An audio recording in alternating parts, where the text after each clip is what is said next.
Welcome. Welcome. It's been a while. It's been a while, and by the time you are watching this, you or someone you know, or someone you know, or someone you've heard of, or someone you just kind of have an acquaintance to, or someone you know that's your buddy who's got another acquaintance, a cousin's brother, sister's, baby mama's mama. Your sister-in-law's baby cousin Tracy. Facts. Has some kind of money tied up that they're never going to get back from Zadeh Kicks. You just went right at it. There was supposed to be like an intro and like, I'm- we've been gone, it's the summer. You're right. Our You got office your got thigh meat smaller. out. Sky's out, thighs out, we're going. Yeah. But yeah, this one hit us particularly hard. I'm still hurt. That's probably the reason why I kind of didn't want to even be on screen. Didn't at want all. to talk shoes for, Didn't want to talk shoes. for months. Didn't want to talk. Well, you want to talk about what happened? Do you want We me can to talk tell about what happened. Okay. So, for those who are not hip, Zadeh Kicks, been in the game for a decade plus from what I understand. I got hit 4 or 5 years ago. I think he became a business in 2013, but I remember him from like Nike Talk, like 2009, 10-ish. And Zadeh Kicks was basically the backdoor plug for people who didn't have a backdoor plug. All you had to do was sign up your email.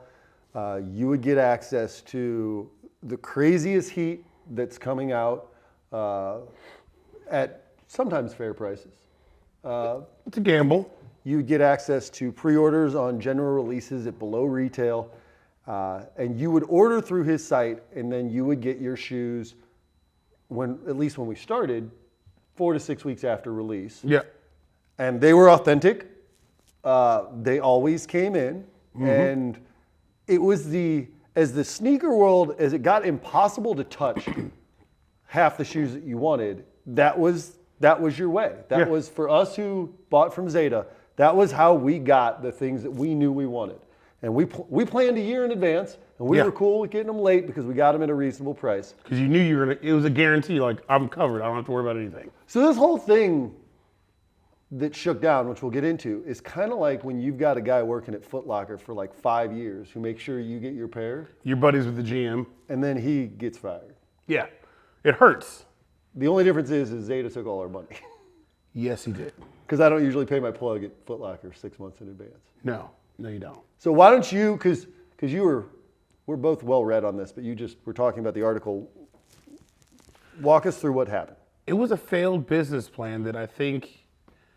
Let me start off by saying, I do not think he was like a bad dude who was out to screw people over. Because there's some people who hypothesize that he was like the Bernie Madoff of sneakers. And that's he was not- basically and yeah, that's- taking money in a Ponzi scheme. And the whole thing about a Ponzi scheme is you are benefiting the early people in by repaying them with future money, but eventually the bubble bursts, and you know it's going to burst because it is impossible to keep up. Yeah. And you don't think Michael... Mahakazeda. Be careful. Let's not be insensitive. That's what his name is. I don't want to get canceled yet. We're just back for the summer. That's fine. Michael Zeta. You don't think he was running a Ponzi scheme? No, not really, because I guess my opinion of him starts from before there was like Zadeh Kicks as we know it, and him being just in the shoe community and being a sneakerhead himself, being an enthusiast. He was a customizer. He wanted, realistically, like he talked about early on, he wanted to make his own luxury brand of shoes. That's what he wanted. Like if you go back way long time ago and you go to his website, some of the shoes he would sell were customs. Yeah. Were like LeBron, like I remember there's a whole lot of LeBron 10s, the suede ones that he would customize. He would dye them. Like that's what he was really into. So you could get some pre-orders from him, but he would also sell customs. And how he got a big start in the game really with some of these, how he became the backdoor plug and how stores trusted him to backdoor things to him is he would go in and buy this stuff. He'd buy their stock that was just sitting there that they didn't know what to do with. He would clear it out. So that would be favors to certain store owners who were sitting on stuff that they can't move.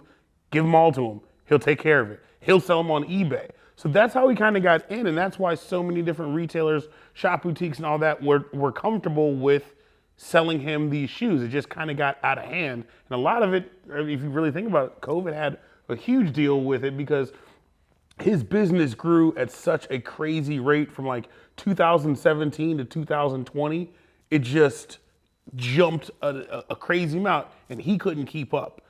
Well, there's a couple things that you said in there. One, he was really believable. Like if you watched his Instagram content, the dude really liked shoes. Really liked shoes. And he would do reviews of shoes that most of us wouldn't care about, and he'd get into the detail of the shape of the lace bag and what color it was, and like he seemed like he was about the culture.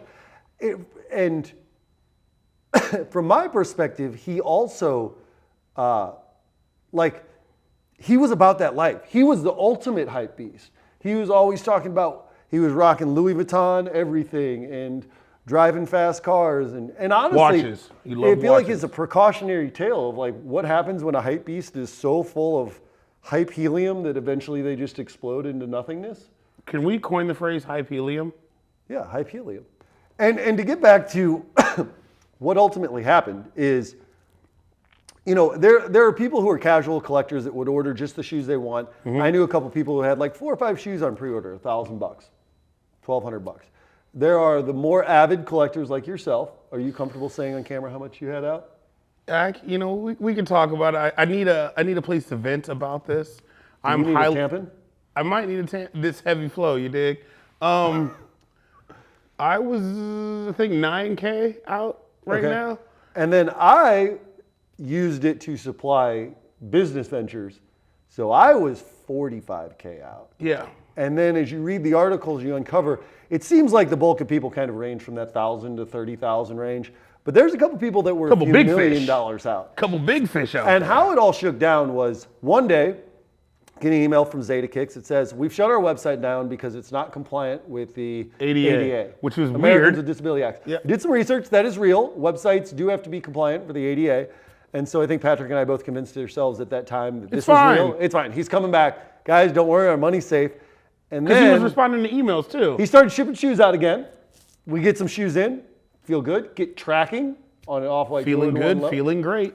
You got your Off-White Jordan 1 low Chicago. I did get my I got tracking. And then you get an email that it has been May 20th to be exact. That he has voluntarily closed his business and that all assets and debts have been turned over to a conservator. Conservator? Yeah. Something like that. Meaning he has basically said, I can't do this anymore. I'm out of here. Hey, state, take it over. A lot of things come to light that basically he was growing exponentially. He was funding the pairs that he couldn't get from the back door because he sold too many by buying them on StockX. His wife. Bethany 83 was the highest buyer on StockX. Bethany is his girlfriend, the mother of his two kids. She was on there just as much. You saw her on Instagram. You saw her flashing, and even little known fact, she was on LinkedIn, which she's now removed it. And her LinkedIn profile was CFO of Zadeh Kicks. Yeah, and they basically disappeared, and everybody was left with questions. And get into the part that hurts the most, because immediately we're both like, oh shit, the money hurts. Oh shit, what's happening in the sneaker community? But then the part that we've talked about a lot is the pairs that we're not going to get.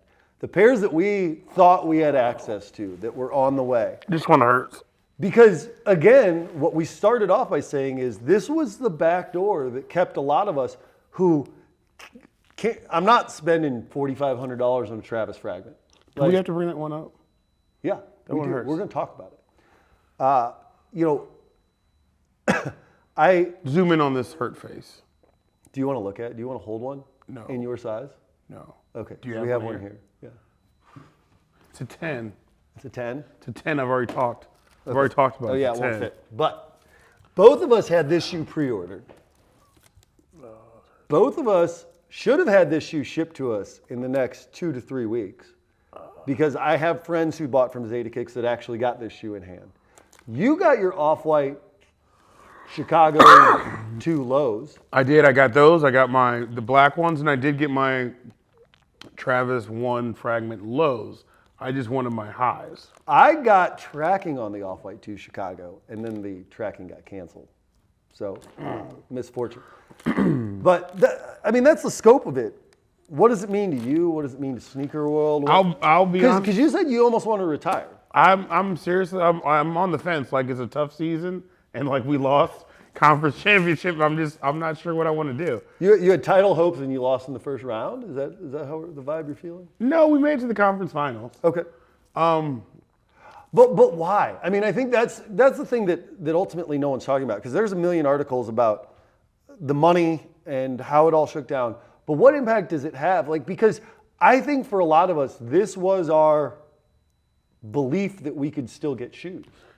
You're hitting on it perfectly. This is the belief. This was my hassle-free way of getting what I wanted, especially where we are in St. Louis. You have a place like Sanctioned who can help you get the unattainable. Good work. As he had the shoe just sitting there. But like the days before Sanctioned, like that was the way to get. Or even in size. We've got one Travis, one Fragment high here, right? Like, facts. And then like the cost of it, we're not like, if you want to see the cost come into Sanctioned, City Foundry. But anyways, like the cost you were getting from Zadeh made it like, it was like, absolutely, I'm going to do it. Like, yeah, because nothing in Zadeh pre-order was over $1,000. And sometimes you Dior's. pay. I did. I got a pair of Dior's. They were $2,500. And that's the thing is like, But you got like, there were sometimes you lost. Like we pre-ordered Fragment 3s at like $750, came in, and you could have bought them on StockX for $350, which is part of the way he funded his business. Or some of the things that like or Union 4s I paid $800 for the yeesh.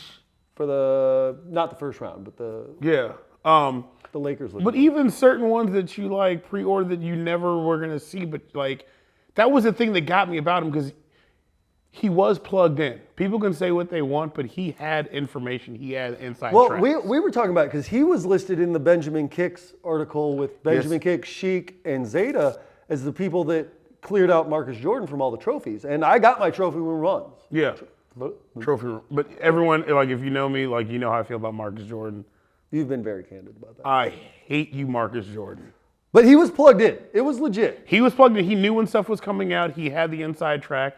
Going back to what hurts to me is just like I'm really on the fence, because certain shoes I'm old enough and been in the shoe game long enough and seen the ebbs and flows, the peaks and valleys, and where it is now with certain resellers, I just don't want to deal with it. So that's why I use Zadeh. Because your options are a store, and a store will never have, fun fact, we have the biggest selection, I think, in the Midwest right now, with something like 2,300 shoes in store. And we can't have one of every size of every shoe. Like, I can't have a full size run of every Travis that's ever come out, of every Off-White. I can't even touch a size run of like the Tom Sachs that just dropped. I'm not going to touch a whole size run of those. Mm-hmm. So while a store is a great option if you are wanting to browse and shop for sneakers, if you are trying to sniper a specific, extremely rare shoe in your size, that's a hard go, right? Yep. Because between us and the other shops in St. Louis, Reset, you got a shout out. I love those people over there. But even between those two stores, like, it's impossible to find.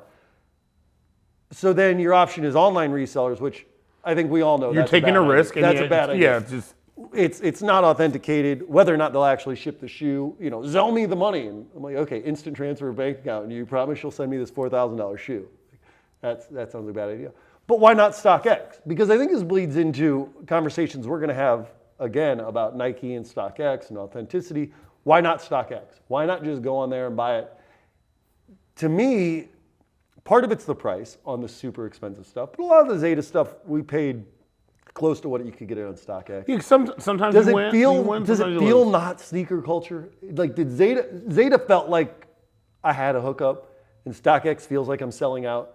Is that what it is? I think that's part of it, because like I said, like the history that I had with Zadeh, I followed it, like we followed each other. He had like reposted stuff that I would like. We followed each other, so like it was like that's why I was just like, this hurts. Like, why did you do this? I wish I could call him and be like, bro, I don't care anything that's going on. Just send me my just send me my Travis. I just need my one. Like, just send it to me. Get it to me. Just sneak it in and get it to me, please.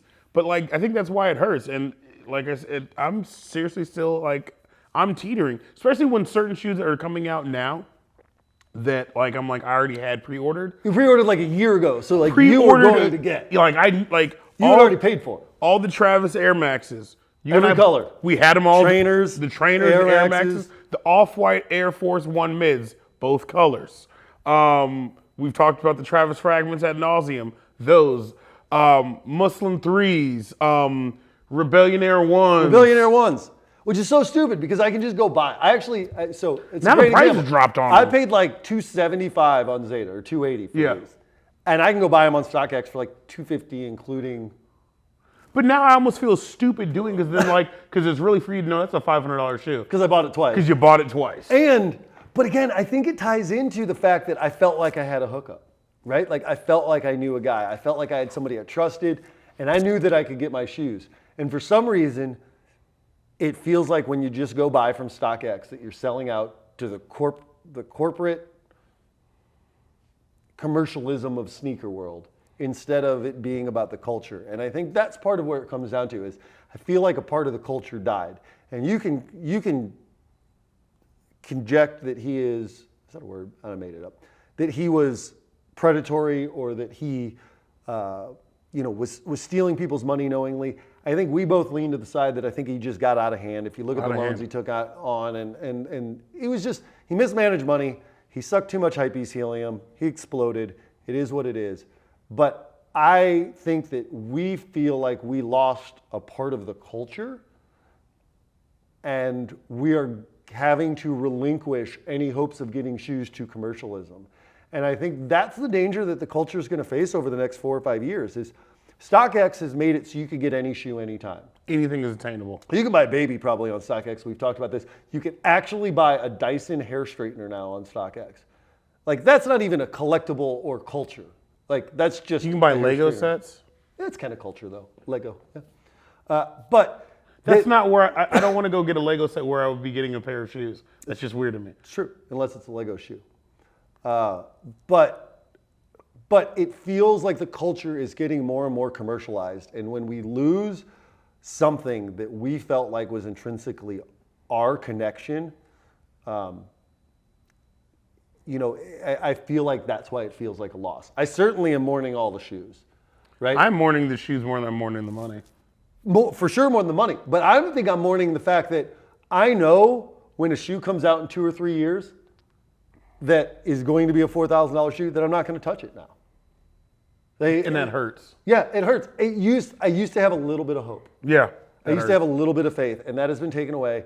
That's your championship dreams that were squashed in the conference finals because of an injury, right? Like, and you're like, you just took this away from me, and this was the time. And this was the time because we had a lot of shoes coming and a lot of really cool stuff that's released in the last 6 months. So, are you going to tell them to do that thing? Because we're running long in this video. I don't want to do it. You should do it. You have to do it. It's like part of being in the YouTube is you have to like. Paper, rock, scissors? You just want a Rochambeau. 2 out of 3 or just straight 1 to 1, 1? 2, 3 shoot or 1, 2 shoot on 3. It's paper, rock, scissors, shoot. Okay. Paper, rock, scissors, shoot. Paper, rock, scissors, shoot. Ah! 2 out of 3. Fuck. Paper, rock, scissors, shoot. I don't know what that was. Dude, That's you right. changed it up midstream. Hang on. Stop. I got to get my mind This right. is terrible television. No, it's not. This is awesome. Paper, rock, scissors, shoot. You just threw scissors the whole time and I lost. Scissors. You gotta. So he's not even saying anything. Subscribe. You gotta subscribe and then hit the like button and turn on your notifications. Share it with your friends. Share it with your friends, your peoples, everyone. If you want us to continue rambling this nonsense in the future, It's not nonsense. we need your support. No, we'll probably do it anyway, but it makes us feel good. So hit the subscribe button, hit the like button, turn on the notifications. We're sad at all of the sneakers we lost. A couple of likes will help us along the way. So. Sad.